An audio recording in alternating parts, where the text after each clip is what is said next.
Welcome back. We have an episode today. I thought I would do a Breakout Stars episode. I thought it'd be kind of fun instead of talking about the normal topics, all the same top teams, all the same top players.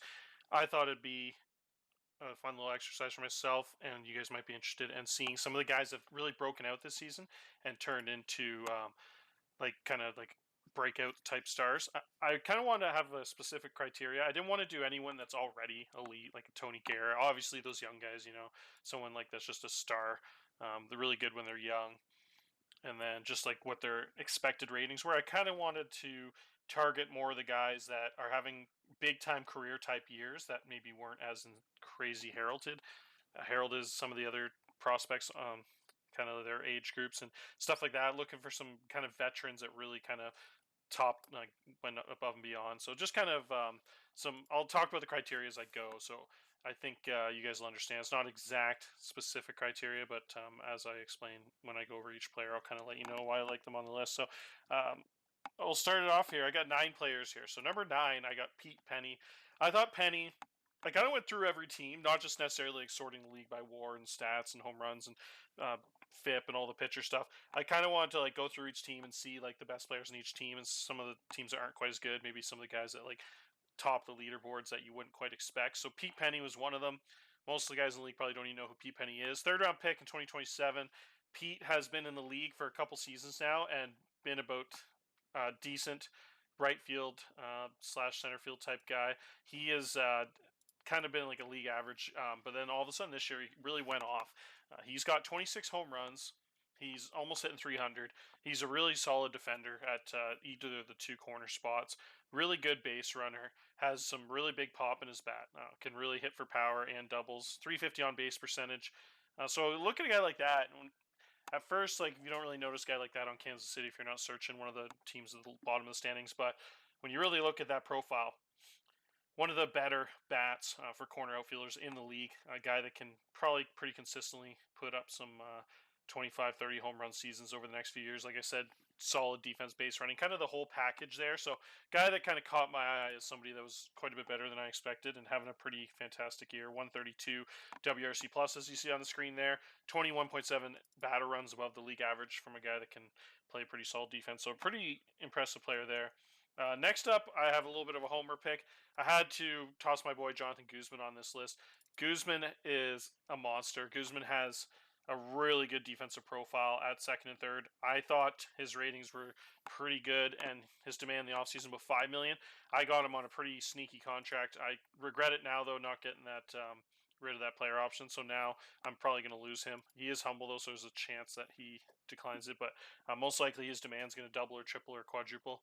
The guy had a monster season, almost a career year. It's weird him as a breakout player because he's just been so bad most of his career. Statistics wise, except for that one big year in Chicago, he hit 338, won the batting title.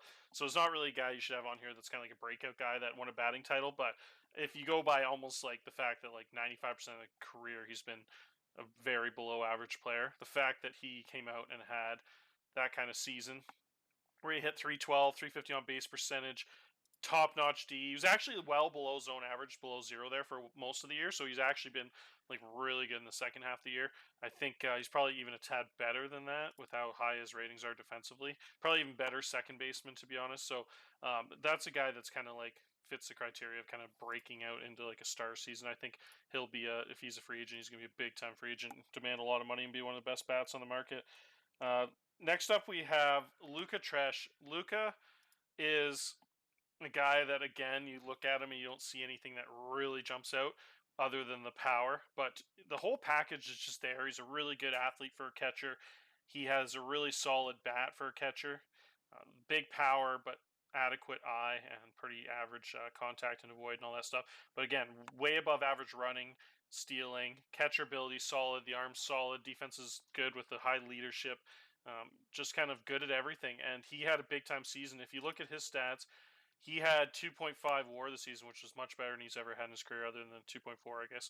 But 20 home runs, big time. Like, this is a guy that played Indie League for a couple of years here, and then came back to AAA, hit 230, played in the Cup of Tea in the pros last year, hit 140, started in AAA this year. So that's just a guy that again, big time breakout. When you go from a guy that's like indie league, AAA, and you're like early 30s, you're pretty much done, and then you come back to the majors and you toss up. I think he's like third or fourth highest catcher WAR in the entire league. We'll actually check that. It's pretty ridiculous how good he is this season. So if you sort just the catchers by WAR, yeah, he's right here. Susak's literally only had 47 starts. He's had a crazy year. And then Patrick Bailey and Juan Sierra are the only guys ahead of him. So essentially, he's been one of the best players in baseball. Like I said, from a guy that just kind of barely was in the majors. So pretty cool breakout season from him, and legitimate one of the best catchers. As I've talked about in previous episodes, a lot of the top guys have kind of fallen off here. So this is like kind of an opening to be like a top 5 catcher in baseball. So pretty interesting jump in his 32-year-old season there. Next up, I have Askey here. Askey is interesting. He's pretty young, and again, he has really high ratings, so you kind of expect him to be this good. But I wanted to throw a couple pitchers on here, and he's just a guy that, if you look at him, he's improved a ton from his last couple seasons. Started a young career as a reliever there, and then moved into a starting role last year, and had a 4 ERA. And if you look at his numbers, like he let 1.2 home runs per 9, struck out 22% of guys, had a really solid season, like was a really solid number 3-4 type guy. But he's kind of ascended this season, and now he's got quite a, like his R WAR is 4.4, last year's 2.5. So jumped up like crazy. He's been pretty clutch there. If you look at the hits per 9 and the strikeouts are really, like the strikeouts are really good, 25%. He's almost cut his home runs in half from last year, 1.2 to 0.7. And just if you look at everything here, the slugging percentage went down 50 points. The ERA went down 0.7. So just really kind of turned into a borderline ace, where if you look at him, he's kind of good at everything. Really elite fastball, curveball, forkball combination there. Has a fourth pitch that's decent. It's 25 years old. Good fit in that ballpark. 9th round pick. Just a really cool story. And I think that's a guy that going into the year, a lot of people might not even know who he is. But I think over the next 4 or 5 years, he has a chance to be one of the best arms in baseball consistently. They always have a solid and to above average defense in Pittsburgh. So this guy should have a good defense behind him each year. I should put up some big time years, so I thought he'd deserving on this list. Next up is a really interesting, kind of like a controversial pick, Luke Leto. Probably way too good to be on this list, but my reasoning here to have him as a breakout player is his defense. His offense is absolutely ridiculous. He's one of the best defenders in baseball. Best overall shortstops. So, like I said, why would you have him as a breakout guy? But if you look at his stats, the offense has been awesome back-to-back years. He was in Boston for a long time there, and he always has high batting averages. But what really busted out this year, in my opinion, was the defense. So if you look at the defense here, the zone range has always been there, right? Since he was 22 years old, 20 zone range, 13, 33, 16, 15, all those seasons at shortstop in Boston. And then he came over to Montreal, has done the same thing. But the crazy thing about him is the errors this year. It's a kind of like a generational type defensive season at shortstop, one of the best of all time. When you factor in that he only has 1 error in 125 games, so the guy has played over 1,000 innings from 1 error at an elite defense, 25 zone range, just insane. So is essentially like a Gold Glover, almost the perfect season. So when you factor in a guy that's just like already been good his whole career, but then at age 29, he's just really peaked as like the best defensive shortstop in baseball and has that kind of a season. Well, he's got 100 OPS plus or WRC plus there, above average to the league in base running and just everything, steals some bases. Just he's really turned into like a legitimate top 20 player in all baseball when you factor in how good that defense is, the defensive season he had, and the fact that he's still so good on offense. I think the breakout for me was just the fact that he went kind of from like a top 100 player to like a legitimate top 20 player, I'd say. So that was the reason I had him in this list. But again, I couldn't put him in the top 3 just because the breakout, he was already so good. That was the only thing that kind of held him down. But obviously kind of like the best player in this list. But the top 3, I just got a couple other guys that I thought were kind of really cool breakout players. So number 3 is actually on Cleveland. Dave Bailey. He almost fits the same description as Danny Askey, the other arm we had on this list, where they're just same thing. They're both about the same age. Both had pretty solid starts to their career. So he had like 35 starts over 2 years. Pretty solid Sierra and pretty solid numbers across the board. The home runs is what really is jumped up in this 3rd year, and he's the same as the Pittsburgh guy, where they kind of jump from being like solid back end rotation guys to guys that you can kind of rely on to be like number 1 to 2 types over the next 3 to 5 years, at least. Just the fact that he cut his home runs so much and The strikeout numbers and walk numbers are really good. The hits are actually a tad high, but yeah, again, on pace for over 4 WAR this season for one of the better teams in baseball, legitimate World Series contender. They could be starting some big time playoff games this season, so I figured that he deserved to be pretty high in this list. Again, the fact that he went kind of from like a back end guy to a legitimate star, so I think he's a really interesting guy to look out for the next few years. Number 2 on this list, I absolutely love this guy. One of my favorite players in FTD, Vinny Bareno. Vinny is a guy I tried to trade for in the preseason. I don't think Colorado's too interested. Makes sense. The guy, when you first look at him, it's like he's solid, but when you really dig in, he is turned into the ultimate utility man. Probably, I'm forgetting his name right now, but you all know who I'm talking about. The guy on Chicago Cubs there, that 35-year-old. I can't believe I forget his name right now, but second base utility guy that came in when their World Series run there in 2015. But just ultimate best utility guy in baseball. A guy that can play legitimately everywhere except for catcher. He plays a really high infield at all the spots. Hasn't even trained to third base. Probably could be with 60 range and 55 arm. And then he plays all 3 outfield spots. A legitimate center fielder, 65 range, 70 arm. So a guy that doesn't play there in Colorado because they have Victor Robles, but pretty much would be a starting center fielder on almost any team in baseball. Would probably be the best second baseman in almost any team in baseball. 60 range, big time turn double play, high error ratings. If you look at his defensive stats, he's just kind of like played a little bit of everywhere this year. Really plus second base, only 2 errors in 33 games, plus zone range. Really high level right fielder, big time above average stats there, and kind of like a league average center fielder.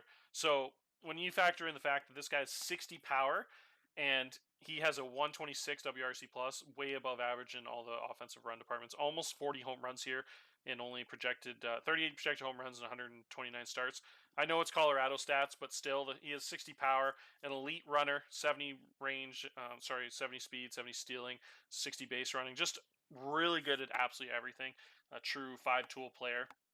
He's a guy that could really just find at bats for any team in baseball. The fact he can play absolutely anywhere, center field, second base, right field at such high levels, and then again even play like first base, fill in a shortstop.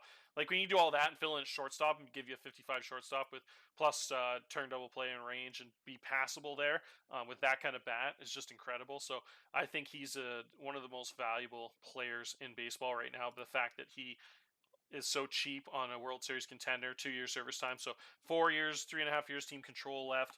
Just a monster talent. So I really, really think he deserved to be near the top of this list as one of the best breakout players. And then to factor that all in, I didn't really talk about the fact that he's so much better in the last couple of years, which I liked him so high in this list. Last year, he even in Colorado, 76 WRC plus, and then this year he bounced back. And look at the difference: minus 13 to plus 16 in the batter runs.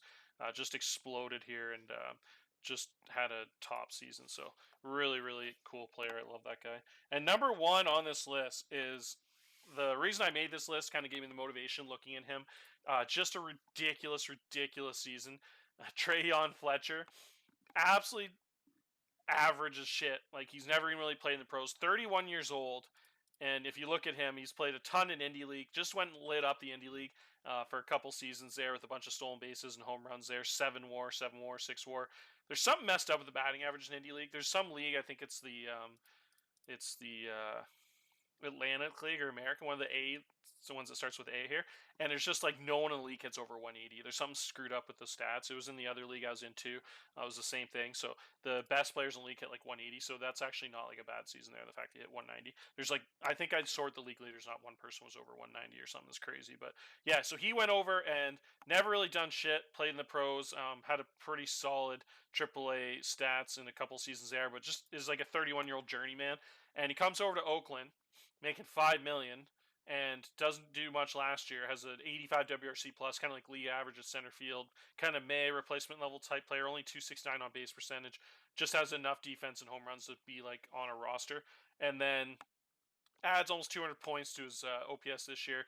Really good base runner. Really good power. 34 home runs at center field. 5 WAR. Top defense. One of the best base runners in baseball. Just absolutely everything you ask for, and just a crazy, crazy stat line when you look at just his major league history there. Fact that he's just never really played much, and then at 31 just busts out and is like a top 20 player in baseball this season by WAR. Just incredible, incredible breakout season. So he's going to be really interesting.